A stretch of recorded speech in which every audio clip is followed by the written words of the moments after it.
Hello po mga day, tayo magluluto ngayon ng ginataang gulay at yun ang luya, bawang at sibuyas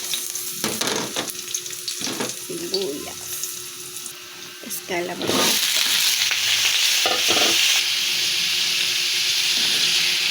sitaw,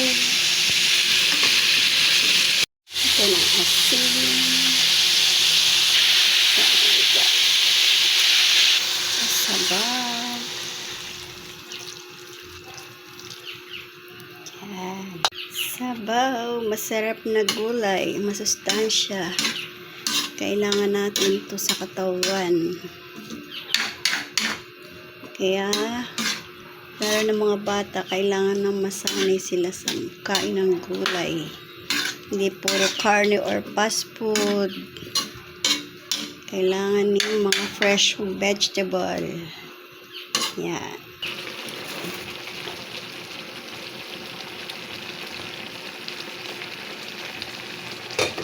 Lagyan natin ng sili para mas masarap, mabango siya. Tapos ilalak natin yung natira nating ulam. Masarap yung gulay, may sustansya. Kaya mga bata, matutong kumain ng gulay. Kalabasan pampalinaw ng mata. Yan. Tapos lagyan natin ng unang gata para mas mag-creamy ang ating gulay. Haluin natin para hindi siya kumuro pa. Yan, diba? Mas maganda na. Ganda na siya. Creamy na.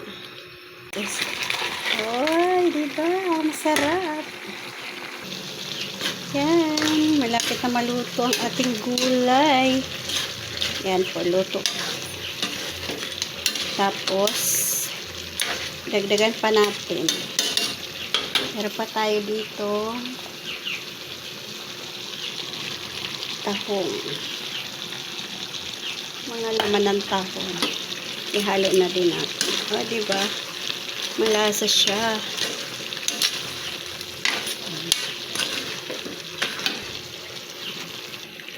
So, ayan na po. Tapos na ang ating gulay. Creamy na creamy po ang ano. Kaya ko po kasi ng sobrang masabaw ang gulay.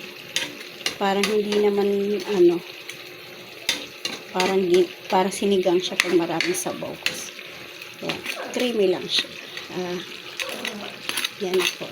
Thank you for watching po. Yan po ang ating menu for today's lunch. Happy eating everyone. Have a good day. Take care always.